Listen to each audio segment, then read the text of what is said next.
Salut tout le monde, c'est Hooper et aujourd'hui je vous propose une vidéo de Resident Evil The Umbrella Chronicles. Ça fait peur. Ouais, je suis presque rendu à 18 heures de jeu, donc j'ai bien aimé le jeu. Hein. Et je vous le conseille. Et ne croyez pas aux critiques de la presse française qui a un peu saqué le jeu une fois de plus à coup de 10 sur 20, 11 sur 20, 5 sur 10. Faut arrêter les conneries des fois. Donc qu'est-ce que ce jeu, ce Resident Evil Umbrella Chronicles? Il nous permet de revivre les événements qui se sont passés dans les anciens Resident Evil, pas tous, mais dans certains Resident Evil, d'une manière différente, c'est-à-dire sur un rail shooter, c'est-à-dire comme Virtua Cop ou House of the Dead, vu que je vous ai déjà fait des vidéos de ces deux jeux. Par exemple, dans Resident Evil 0, on va donc revivre les événements quand on est dans le train, puis dans le manoir, mais ce qui est bien, c'est que il y a également des scénarios inédits à débloquer plus tard dans le jeu. Moi j'ai tout débloqué puisque j'ai fini le jeu en mode normal. J'ai dû mettre 13 heures pour finir le jeu en mode normal. Donc j'ai tout débloqué, tous les scénarios, même les bonus. Et on pourra jouer avec notre ami Albert Wesker. Donc on pourra voir à travers ses yeux à lui son début chez Umbrella, puis la chute de Umbrella et puis sa prise de pouvoir, de fonction chez Umbrella. Tout ça, et ça c'est, moi j'ai bien aimé ça, voilà, ça c'était une bonne surprise. Donc là on est rendu au deuxième jeu, c'est-à-dire Resident Evil Rebirth, le remake du premier sur GameCube, encore une fois avec les trois scénarios, les trois stages en fait qui se passent dans le scénario original, puis 4 stages bonus ici, donc toujours avec notre ami Wesker, on pourra voir ce qu'il fait dans le manoir et comment il arrive à s'échapper, donc tout ça c'est inédit, on l'avait encore jamais vu dans un Resident Evil. Et du point de vue de Rebecca Chambers, là encore c'est de l'inédit. Après donc Resident Evil 3, on passe directement du premier au troisième, il n'y a pas le 2 mais c'est pas très grave parce qu'on va quand même pouvoir voir dans le commissariat du 2, puis dans les rues de Raccoon City, on aura également un scénario bonus avec Ada Wong ici et un scénario bonus avec Hunk, le quatrième survivant. Alors Hunk c'est un des personnages cachés de Resident Evil 2, c'était assez difficile de le débloquer d'ailleurs si je me souviens bien. En fait c'est un mercenaire envoyé par Umbrella pour récupérer le T-Virus, ou le G-Virus plutôt, je ne sais plus. Bref, c'est Hunk, il est assez charismatique avec son masque, là c'est bien marrant. Et un dernier chapitre ici, donc en Russie, inédit celui-là, c'est la Umbrella qui a fait une nouvelle arme, enfin j'ai pas tout compris, c'est assez compliqué, puis bon je vais pas trop vous spoiler non plus. Voilà, enfin, au niveau ambiance ça fait un peu penser à Resident Evil Code Veronica. Alors au début je voulais vous faire le manoir du premier Resident Evil, c'est-à-dire le premier niveau parce qu'il est excellent, il est très beau, il y a beaucoup de phases différentes, mais il a déjà été testé sur le site, et je pense que vous avez déjà vu cette vidéo, et même d'autres vidéos qui prennent toujours ce niveau-là, donc je vais pas vous le faire, je vais vous faire hop, avec Rebecca Chambers, donc en fait c'est le manoir du premier Resident Evil du point de vue de Rebecca Chambers et Richard. Alors ça c'est toutes les armes disponibles dans le jeu. Au début on n'en a aucune, on a juste notre petit flingue de base à munitions illimitées. Et au fur et à mesure de l'aventure on va débloquer toutes ces armes qui sont en fait à trouver, hein. On les aura pas automatiquement, il faudra les trouver dans les niveaux. Là j'ai tout débloqué. Donc on aura le shotgun, des mitraillettes, des lance-grenades, le magnum et des lance-roquettes. À chaque fois 3 différents. Et on pourra aussi les customiser, les upgrader. Mais ça je l'expliquerai un peu plus tard. Ah oui, donc je vais prendre mon shotgun ici, que j'ai déjà un peu customisé. Et c'est parti. Donc là on va faire du jeu du point de vue de Rebecca Chambers, c'est-à-dire c'est à l'époque donc du premier Resident Evil. À l'époque on pouvait jouer Chris Redfield ou Jill Valentine me semble. Et là on va voir à travers les yeux de Rebecca Chambers. Donc on va voir avec Richard quand il se fait mordre par le serpent, c'est pas mal. Et donc c'est parti. Donc ce qu'on peut voir de suite, c'est quand je vous dis on est sur... Oh l'enfoiré! Heureusement là j'ai changé d'arme de suite, je l'avais pas vu celui-là. Ce Hunter. Donc j'ai un truc à regarder, il y a énormément d'éléments destructibles, mais énormément. Oh, je vais récupérer le magnum ici qui vient d'apparaître. Oh l'enfoiré là. Faut jamais réussir à niquer ou peur, fumier. Et donc alors avec le stick analogique du Nunchuk, je peux regarder, hop, je peux faire un peu des ronds en fait, un peu juste sur quelques degrés. Pour pouvoir voir un peu mieux, des choses comme ça. Bon, ça sert pas énormément. Là, ici, je vais ramasser un document. Ici, je ramasse les grenades. Donc là, en fait, je viens de ramasser un document. C'est un fichier comme dans les anciens Resident Evil, mais ils sont cachés. On les découvre par exemple derrière des tableaux ou en détruisant des sources de lumière comme ici. La lumière dynamique, je vous l'ai pas dit, une lumière dynamique, regardez, si je tire dessus, hop, je tire dessus là-bas, on va être un peu dans le noir. Ça c'est excellent, donc de la lumière dynamique, toutes les sources de lumière, on pourra tout détruire dans le jeu. J'ai trouvé ça excellent. Au niveau de la réalisation, c'est pas mal fait. En tout cas ce niveau, c'est vrai que les autres niveaux c'est un peu moins bien. Resident Evil 3 et Resident Evil et le dernier, c'est un peu niveau Dream Coast quoi. Il y a énormément d'aliasing et tout, mais bon c'est un peu dommage ça. Viens par là mon salaud. Hop, on recharge. Alors pour recharger on met des petits coups. Oh merde, je fais niquer là. On va envoyer une grenade. Pour les grenades, on appuie sur le stick du nunchuk. Oh, il va me cracher dessus là. Hop. Et là j'ai utilisé 3 balles de magnum pour rien du tout. Le vase, attention, la source de lumière. Oui parce que il est intéressant de tout. Oh, attention, j'ai essayé de faire un hit shot. Non, je l'ai pas eu. Non, je l'ai pas eu. Ah, alors là, il m'a attrapé. Donc je secoue le nunchuk. Hop, il recule. Alors ça dépend. Des fois, soit il nous mord de direct. Hop, je vais ramasser l'herbe. Ah, je fais n'importe quoi là, attendez. J'essaye de remettre un peu. Allez, on secoue le nunchuk. Attendez, j'essaye de remettre un peu parce que je voudrais pas mourir. Donc j'essaie de me concentrer. Hop, voilà. Je reprends le truc. Je vais détruire un peu tous les tableaux. Oui, parce que les tableaux, on les détruit pas uniquement pour faire style. Parce qu'à la fin, on sera noté, on aura un rang S, A, B ou C. Donc le rang S étant le meilleur et le C le moins bon. Selon, entre autres, le nombre d'éléments de décor que l'on aura détruit. Donc il est très important de tout détruire. Enfin, ça c'est juste un des 5 critères. Après, selon le nombre de zombies qu'on va tuer, selon le nombre de... je ne sais plus. En fait, je vous expliquerai à la fin du niveau. Oh l'enfoiré de Hunter. Oh l'enfoiré de Hunter. Voilà, c'est bon. Ouah, mais c'est pas vrai, je vise comme une mule. Ah, c'est difficile de jouer en commentant. Attendez, je me concentre un peu. C'est pas un niveau super simple, vu que c'est une mission bonus. Attendez. Là, on peut vraiment tout détruire. Je peux détruire ça ici. Là, il y a un vase, je peux le détruire. Tout à l'heure, il y a un truc qui est apparu. Une herbe. Donc, l'herbe, comme d'habitude, ça sert. Attendez, voilà, je l'ai prise. Regardez, ma jauge de vie en haut, c'est remonte au maximum. On n'a plus d'inventaire, par contre. Attention, il n'y a plus d'inventaire. Attendez, je pense que je peux. Voilà. Il n'y a plus d'inventaire. Donc, quand on trouve des herbes, elles s'utilisent de suite directement. Et il y a aussi des sprays de soins. En fait, ça fait office de deuxième barre de vie. Quand on meurt, on ressuscite direct avec toute notre vie. Donc les sprays de soins, c'est énorme. Généralement, il y en a un par niveau. Il faut toujours réussir à le tout regarder. Là, si je tire sur le lustre, normalement, il va tomber au bout d'un moment. Voilà, hop, il tombe. Et la lumière, encore une fois, que des lumières avec source dynamique. C'est assez énorme ce niveau-là. Attends. Voilà, des corbeaux, attention. Le bestiaire est assez varié puisqu'on voit à peu près tous les monstres de Resident Evil 0, puis du Rebirth. Oh attention, ça c'est une des nouveautés du Rebirth, les zombies comme ça, je sais plus comment ils s'appellent. C'est les zombies, c'est quand si on les brûle pas, ils reviennent à la vie, mais comme là ils viennent de revenir à la vie. Ça a l'air assez simple comme ça, mais je vous garantis, c'est pas si évident à gérer que ça. Je vais prendre le magnum. Je vais la tête. Hop. Là j'ai fait un critical. Voilà. Là j'ai fait un critical, je sais pas si vous avez vu. Pour faire des critical hits, donc des hit shots, mais en critical en plus, il faut vraiment tirer sur le front. C'est assez chaud, il faut vraiment au milieu du front, c'est assez difficile.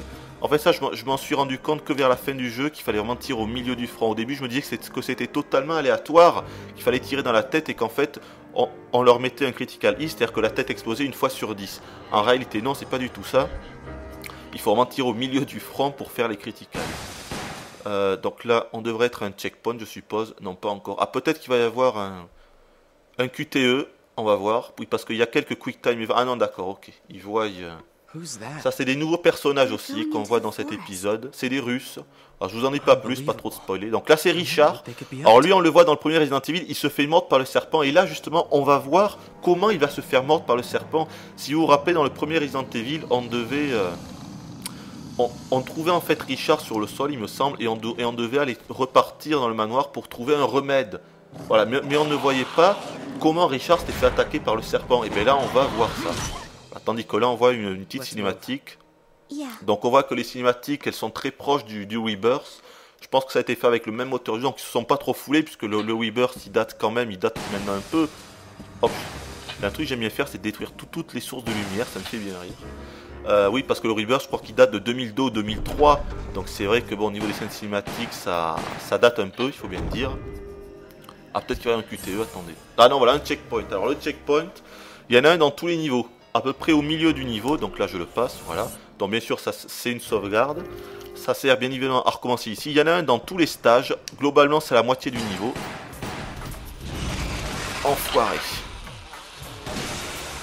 Hop, voilà. Attends, il y a un truc là-bas, c'était quoi? Des grenades. Voilà. Il y en a un dans pratiquement tous les niveaux des checkpoints, voilà, au milieu. Il faut aussi savoir que pratiquement à la fin de tous les niveaux, il y a également des boss. Un boss. Là, il y aura... Ah, attendez, peut-être qu'il y a un QTE, donc je me concentre. Parce que les QTE, ils sont pas super simples, parce qu'ils sont totalement aléatoires au niveau du bouton qu'on aura appuyé. C'est-à-dire que ça peut être le A, ça peut être le B, ça peut être le A et le B en même temps. Et ça peut être, ou alors, de secouer la Wiimote. Mais à chaque fois, ça sera différent. C'est-à-dire que si par exemple, là, il y avait un QTE qu'il faudra appuyer sur A, si je perds et que je dois le refaire, ce sera pas forcément sur A. Ça peut être sur B, sur A ou n'importe quoi d'autre. Donc, il faut toujours être aux aguets, même pendant les scènes cinématiques. Qu'est-ce que je peux dire? Oui, alors la réalisation, c'est vrai que c'est assez inégaux. Elle est inégale au niveau des différents stages du jeu. Par exemple, le Resident Evil 0 dans le train ou le Resident Evil le premier, c'est-à-dire ici quand on est dans le manoir, c'est bien réalisé, c'est tout à fait correct. Bon, c'est pas non plus transcendant, mais c'est tout à fait correct. Par contre, le Resident Evil, le Resident Evil 3 Nemesis et le dernier, là franchement Capcom ils ont vraiment un peu bâclé leur boulot. Il y a énormément d'aliasing, c'est franchement pas super joli. Ça c'est un peu dommage. Donc là voilà, il y a un boss, le serpent. Donc je vais tenter de le tuer. Attendez, je prends le shotgun, voilà. Ah, faut attendre qu'il ouvre la gueule. Voilà, je fais n'importe quoi. Attends, là il faut attendre qu'il... Voilà. Il faut attendre qu'il nous charge. Et juste avant qu'il nous charge, il faut lancer le... Il faut lui tirer dessus. Alors, la gestion des armes est vachement importante dans le jeu. On pourrait croire que non, comme ça, mais... Attendez. Ah, là-bas, il y a un truc à ramasser. Voilà, une petite herbe. Attendez, je vais... Voilà, c'est bon, je l'ai eu. Parce que je vois pas grand chose là de l'endroit où je suis. Donc là en fait il va nous poursuivre dans le manoir un peu. Attendez, Ah, j'ai pas réussi à récupérer le truc. Si c'est bon, ça y est. C'est une mitrailleuse, je vais la prendre.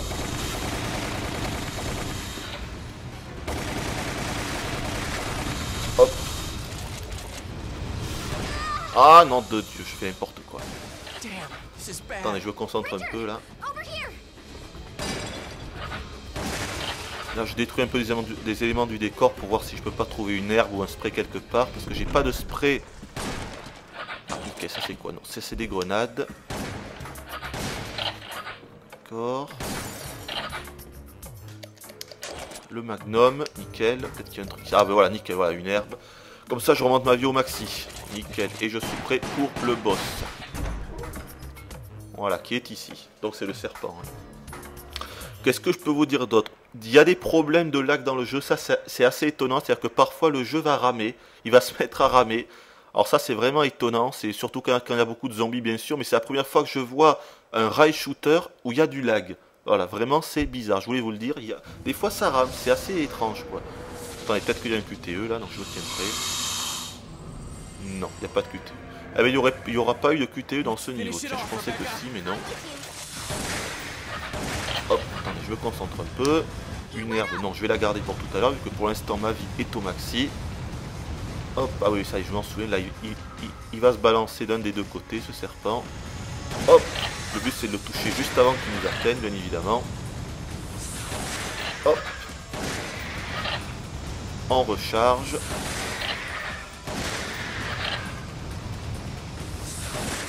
Voilà.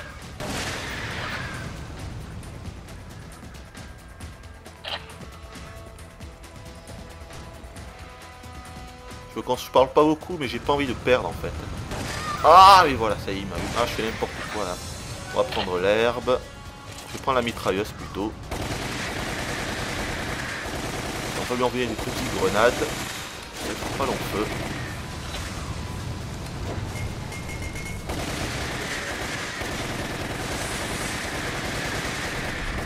Voilà. Hop, hop. Je vais reprendre mon shotgun, on recharge. Eh ouais, là j'aurais dû attendre. Attendez, je vais prendre le magnum en fait. Voilà. Je vais prendre le magnum. Voilà. Avec ça, ça devrait pas faire long feu.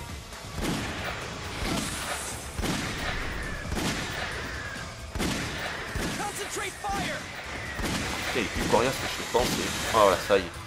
Ah, le magnum c'est une bonne arme. Surtout que celle-là, je pense que je l'avais customisée, il me semble, vu qu'elle était au level 4. Level maxi. Et donc voilà, là on va voir Richard qui va se faire prendre par le serpent. Donc chose qu'on ne voyait pas du tout dans dans le Resident Evil sorti en 96, ni même dans le Rebirth. Hein. On voyait uniquement Richard par terre et il nous demandait d'aller... Enfin, il lui fallait aller lui chercher un remède pour le soigner, quoi. Mais on voyait pas ça, et en fait là on se rend compte comment ça s'est passé. Bon, scène cinématique, ça a quand même vachement vieilli. Je veux dire, le moteur du Rebirth, là on sent que... Voilà, ça commence à vieillir là le moteur, c'est clairement. Hein. Les scènes cinématiques, c'est pas non plus le point fort du jeu. Elles sont correctes, hein, c'est correct, mais bon. Voilà, c'est... oui, mais là, en fait on l'a pas tué parce qu'il faudra le retuer avec Chris ou Jill Valentine, bien sûr, comme dans le premier, vu que c'est eux qui le tuent réellement, le serpent. Voilà, et on aura bien sûr tous les autres boss, le Tyrant, la plante 42, bon j'en passe et j'en passe. Donc je vous ai dit qu'il y avait des QTE, je vous ai dit qu'il fallait bien gérer ses armes. Moi c'est un des points du jeu que j'ai vraiment aimé, le fait qu'il faut vraiment bien gérer ses armes et ses munitions. Il faudra souvent utiliser son flingue de base dès qu'on le peut, puis passer au shotgun ou à la mitrailleuse ou au lance-grenade quand on aura affaire à un boss ou quand il y aura beaucoup d'ennemis. Ça c'est un truc que j'ai bien aimé. Et ce qui est bien aussi, c'est qu'on peut vraiment switcher très rapidement entre les armes grâce au nunchuk et au bouton S. Vraiment, c'est très rapide. Donc on peut vraiment, même quand il y a beaucoup d'action, ça c'est pas mal. Alors bien sûr, il n'y a pas d'énigme. Hein. Encore une fois, c'est un rail shooter, il n'y a pas d'énigme, il n'y a pas d'inventaire. Donc il est moins profond, on va dire, à ce niveau-là. Ça reste un jeu de shoot assez basique. Mais pour moi, il est plus fin. Voilà, il est plus fin qu'un simple House of the Dead ou Time Crisis ou Virtua Cop. Alors voilà, à la fin on est noté. Par exemple là j'ai eu un rang A. Alors je vous explique, on est noté en fonction... Oui bon, je sais. Voilà, en fonction du temps, donc là j'ai mis 8 minutes 30, donc j'ai le meilleur rang, S. En fonction du nombre de tirs qu'on a fait sur les ennemis, c'est-à-dire du nombre d'ennemis qu'on a tués, du nombre de tirs critiques qu'on a fait, du nombre d'objets qu'on a détruits, je vous l'ai dit, et du nombre de fichiers qu'on récupère, c'est-à-dire les documents qu'on récupère. Et à la fin, vous voyez qu'on a des points de niveau. Là j'ai eu 3 étoiles, en tout j'en ai 44. Et bien ça sert à customiser ses armes, ce que je vais vous montrer de suite, vu que j'en suis rendu à 17 minutes, donc il me reste un peu de temps. Je vais vous montrer ça, voilà, ici, donc personnaliser. Donc je vous montre ça vite fait. Par exemple, si je prends le pistolet automatique, vous voyez que munitions, voilà, level 2 ça me coûte 4 étoiles, donc je vais le personnaliser. Hop, maintenant on est passé de 750 à 1500 munitions, la capacité de munitions. Ensuite je peux augmenter la capacité de je ne sais pas quoi. Ah oui, mais la capacité, là je suis à 50. Si je l'augmente pour 5 étoiles, je suis à 100. Donc ça c'est ce qu'il y a dans le chargeur. Et puissance, je suis à D+. Donc pour 6 étoiles, je peux augmenter la puissance. Voilà, ça augmente à C. En fait, C c'est meilleur, B c'est encore meilleur et A c'est le best. Voilà. Donc ça pour vous montrer le système de custom des armes. Bon, qui est pas extraordinaire. Hein, ils ont mis ça là pour qu'on veut. Pour faire un peu joujou, on va dire. Ensuite, au niveau des archives, là, il y en a énormément. Là, les fans de Resident Evil vont vraiment être aux anges. En fait, c'est tout ce qu'on débloque au fur et à mesure du jeu. Alors, ça peut être soit des objets comme ça, ou alors ça peut être des documents, comme dans les anciens Resident Evil, qu'on récupère, je vous l'ai dit, quand on détruit derrière des tableaux ou dans des vases, des choses comme ça. Voilà, on récupère des trucs comme ça et donc on a énormément d'informations, mais il y en a énormément, hein. C'est des centaines à travers les 4 chapitres, des centaines. Il nous reste un peu de temps, mais je vais pourquoi pas vous montrer un autre niveau, peut-être avec notre ami Wesker, voilà, avec Renaissance, c'est-à-dire quand il est dans le manoir. Je pense que je vais prendre une autre arme, allez, hop, le pistolet mitrailleur. Et donc je vais vous dire un peu ce que j'ai pensé du jeu. C'est dommage, je vous ai pas montré de QTE, il n'y avait pas de QTE dans le niveau que je vous ai montré tout à l'heure, c'est pas grave. Qu'est-ce que j'ai oublié de vous dire? Le jeu est pas mal, franchement. Je vais vous dire, ce jeu, je l'ai acheté en même temps que Call of Duty 4, en me disant que bon, c'est pas très grave si ce Resident Evil est pourri. Au moins j'aurais joué, au moins j'aurais acheté Call of Duty 4 et je savais que Call of Duty 4 c'était une valeur sûre. Et bien en fait j'ai été étonné parce que je me suis bien fait chier dans Call of Duty 4, honnêtement, je vous le dis. Je me suis vraiment emmerdé. Et ça a été le contraire en fait. Voilà, je me suis vraiment amusé avec Umbrella Chronicle alors que je pensais me faire chier. Et dans Call of Duty 4 je me suis emmerdé. Je trouve le jeu vraiment trop simple, moteur physique inexistant, on fait rien du tout, c'est totalement scripté. Bon, ça on le savait que c'était scripté, mais même on peut pas ouvrir de porte, on est obligé d'attendre que notre escouade arrive pour ouvrir des portes. Voilà, vraiment j'ai été super déçu de ce Call of Duty 4 et genre apparemment je suis un des seuls. Voilà, donc là on voit Wesker qui vient de se relever après son attaque avec le Tyrant. le tyran, je sais pas comment on dit, tyran ou tyran, je sais pas comment on dit. Et donc voilà, je passe la cinématique et on va y aller. Je pense que ça c'est un des niveaux super difficiles. Il est vachement dur ce niveau. Je vous montre un peu. Qu'est-ce que je peux vous dire d'autre? Je pense qu'on a fait le tour. Hein. Le jeu est pas mal honnêtement. Pour le finir, juste pour le finir, tous les scénarios et toutes les missions, je pense qu'il faut bien 12 ou 13 heures de jeu. Moi j'ai dû finir tout ça en 12 ou 13 heures de jeu. Et après je me suis refait quelques missions pour réussir à débloquer les rangs S ou les rangs A, parce que c'est assez chaud à débloquer. Mais voilà, franchement, la durée de vie c'est au moins 10 heures. En dessous de 10 heures, c'est pas possible de finir le jeu à mon avis. Ouais, je vais prendre le spray. Ah l'enfoiré!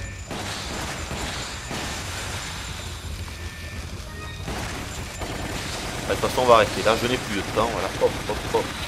On va s'arrêter là. On prend ça, on prend ça. Je pense que je vous ai à peu près tout dit. Ah oui, la localisation, oui, alors ce qui est pas top aussi, c'est au niveau de la localisation des impacts des balles. C'est-à-dire qu'à part la tête, ben, vous voyez qu'il recule, donc ça c'est pas mal fait. Mais à part la tête, il n'y a pas vraiment de localisation à proprement parler, quoi. Il n'y a pas non plus de démembrement comme dans les House of the Dead, ça c'est une petite déception, ils auraient pu le faire ça. Et également, il n'y a pas de sang, il n'y a pas trop de sang, on voit pas trop les impacts sur les corps des zombies ou des monstres qu'on va tuer. Voilà, ça aussi c'est une petite déception. Mais le jeu reste super, il propose un challenge assez élevé, moi j'ai trouvé. Je me suis vraiment bien amusé avec ce jeu et je vous le conseille, voilà. On va s'arrêter là, je vous dis bye bye et à la prochaine.